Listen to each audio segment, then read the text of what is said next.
بص، مبدئيا كده ما تخشش الجيم تلعب عقله وضغط.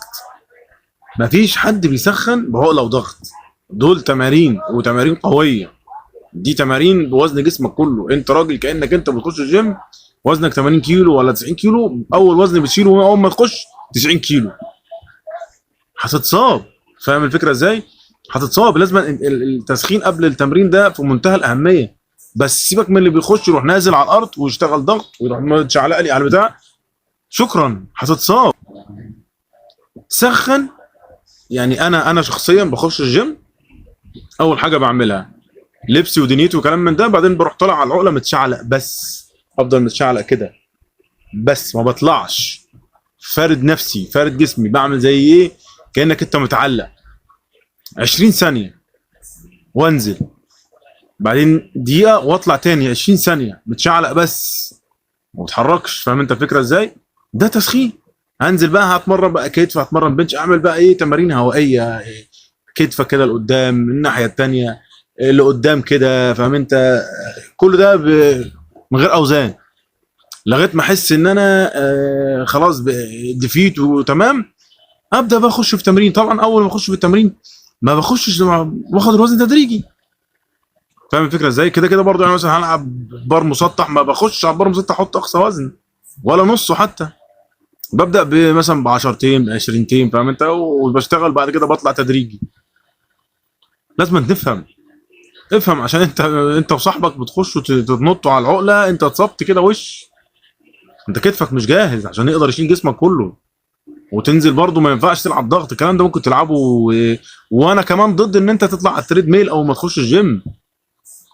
بتعمل ايه على التريد ميل يا عمي؟ انت لسه داخل. شويه الطاقه، انت الطاقه دي في منتهى الاهميه ان انا استثمرها في التمرين بتاعي. لو انت مثلا هدفك انت راجل عايز تخس، تمام، انا اعمل تمرينتي قويه وبعد كده بقى خلاص معظم الطاقه اللي عندي فقدتها، اطلع بقى على التريد ميل بعد ما اخلص التمرين. هبدا بقى ايه؟ استخدم بقى مخازن الطاقه اللي موجوده في الدهون اللي عندي. واصل الفكره معاك ازاي؟ حتى لو انا راجل مثلا مش عايز اخس، راجل بلعب على لياقه بدنيه، نفس الكلام. راجل بلعب على بودي بيلدينج، ببني عضلات، نفس الكلام. ما اطلعش على التريد ميل اول ما اخش الجيم، ولا اطلع على التريد ميل ولا العب عقله وضغط. مفيش الكلام ده. ولا امسك دمبل واقعد اعمل بيه. ما تعملش بدمبل. انت امسك الدمبل اللي انت تكسب منه بتاع روبي ده اللي هو كيلو ده اخرك. فاهم الفكره ازاي؟ عشان تستفيد من تمرينتك. اللعبه دي اللي بيفرق فيها بين اي بني ادم وبني ادم تاني الاستمرار. كل ما انت حافظت على نفسك وبعدت نفسك عن الاصابات وحافظت ان انت تقدر تستمر اكبر وقت ممكن، هتتحسن، هتتطور. لا، انت ممكن تجي لك اصابه تخليك تبطل اصلا. ممكن تجي لك اصابه تقعدك 6 شهور 3 شهور. طب انت في اصابات بتفضل معاك طول العمر. تبقى تتعامل بقى مع الحته دي بطريقه معينه، ما تزودش على كتفك عشان لو كده ممكن الاصابه تتجدد معاك. وكل ده من عادات سيئه زي كده. انت ما نزلتش الجيم مصاب اصلا، انت اللي بتعمل نفسك كده. وهتقول لي مثلا ما انا لعبت قبل كده ما اتصبتش. ده ساتر ربنا. انت مش محتاج تتصاب 40 مره عشان تفهم.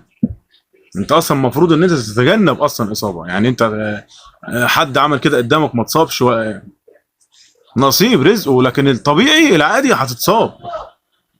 فاهم الفكره؟ اللعبه لعبه استمراريه. انا بلعب داخل اكتر من 15 سنه ولا 16 سنه. بحاول على قد ما اقدر ان انا اكمل. طول ما انت مكمل، طول ما انت ماشي بتتقدم. لكن جات لك اصابه هتعطلك. انا اعرف ناس صحابي جات لهم اصابات في الكتف، حاول يرجع اكتر من مره مش قادر. في دكاتره قالت لهم خلاص انت كده مش هينفع وبتاع وتقدر تلعب اوزان خفيفه. طب اوزان خفيفه مش هتعمل معاه حاجه. فمع الوقت بطل. واللي جاله اصابه في رقبته وبطل، اللي جاله اصابه في القطنيه وبطل. ليه؟ عشان انت اللي فاكر نفسك ان انت هتخش تعمل عضلات النهارده، الحق اعمل النهارده عشان بكره مفيش. ليه يا عم؟ لا، انت اهدى على نفسك في النهارده وفي بكره وفي. وما تتمرنليش كل يوم. ما تتمرنليش كل يوم. فكك من الكلام بتاع ان انت هتدفع اشتراك وكده كده دافع. لا، هي مش قصه كده خالص. انت مش بتتحاسب على الاشتراك، انت بتتحاسب على اللي هيحصل معاك في جسمك. انا بتمرن يومين في الاسبوع يا جدعان، يومين في الاسبوع، وعامل احلى نتائج انا عايزها بعملها. افهم قبل ما تنزل الجيم.